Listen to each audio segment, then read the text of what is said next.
Welcome to my channel জিন্দেগি কা সফর with Debapriya. বন্ধুরা, আজকে তোমাদের সকলের সাথে আমি শেয়ার করতে চলেছি আমাদের অফিসের একটা লাঞ্চের প্রোগ্রাম ছিল, যেটা কিনা হয়েছিল আমাদের নতুন তৈরি করা স্পোর্টস কমপ্লেক্সে। এটা কিন্তু নিউ যে ডিআরএম বিল্ডিংটা আছে তার খুবই কাছে, অ্যাকচুয়ালি রেল মিউজিয়ামে একদমই গায়ে। আর এই যে গ্রাউন্ডটা হয়েছে অর্থাৎ স্পোর্টস গ্রাউন্ড, ভীষণই সুন্দর দেখতে।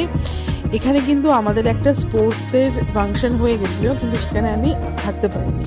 আর এই যে বিল্ডিংটা, এটা হচ্ছে আমাদের একটা গেট টুগেদারের অডিটোরিয়াম মতো করা হয়েছে, ভীষণই সুন্দর, স্মৃতি নাম দেওয়া হয়েছে এই বিল্ডিংটাকে। তো এখানে দেখো আজকে কাজলদা, এই হচ্ছেন কাজলদা, ইনি আমাদেরকে আজকে নিমন্ত্রণ করে খাওয়াচ্ছেন, কিন্তু পারপাসটা কিন্তু উনি গোপন রেখেছেন, বলতে চাননি আমাদের।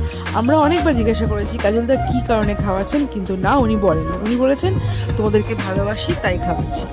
তো চলো এবার খাওয়া দাওয়া শুরু হয়ে গেছে। প্রথমে কিন্তু জলের বোতল আর আমাদের কাগজের প্লেট পেয়ে গেছি। আর বলে রাখি, আমরা কিন্তু অফিস থেকে অনেকে মিলে একসাথে এসেছিলাম, খুব মজা করে খাওয়া হচ্ছিল। তো নুন, লেবু আর স্যালাড চলে এসেছে। আমি কিন্তু স্যালাড আরও বেশি বেশি করে নিলাম, কারণ আমি জানি যে খাবারের সঙ্গে যদি স্যালাড খাওয়া হয় তাহলে কিন্তু খাবারটা আরও বেশি মজাদার হয়। এটা দেখো পমফ্রেট ফ্রাই, ভীষণই টেস্টি ছিল। এখন তো বলতে বলতে মুখে আমার জল এসে যাচ্ছে। লেবু দিয়ে পমফ্রেট ফ্রাই ভীষণই ভালো খেতে হয়েছিল।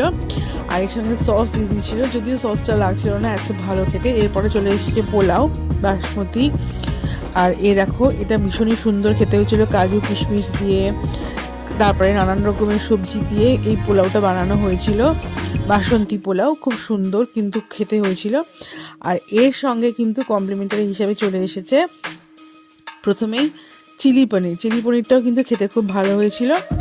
আর চিলি পনিরের যে গ্রেভিটা করেছিল ভীষণই টেস্টি হয়েছিল। আর এখানে কিন্তু ক্যাপসিকাম, পেঁয়াজ সমস্ত কিছু বেশি বেশি করেছিল।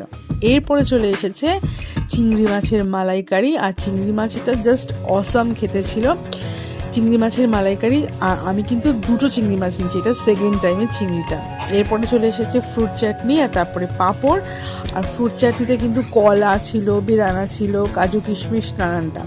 এটা হচ্ছে ক্ষীর দই, নবদ্বীপের ক্ষীর দই, ভীষণই টেস্টি খেতে। তোমরা যারা ক্ষীর দই খেয়েছো তারা জানো। আর এটা হচ্ছে সন্দেশ, চন্দননগরের সন্দেশ, খুব ভালো খেতে ছিল। আর শেষ পাতে হচ্ছে হাজমোলা।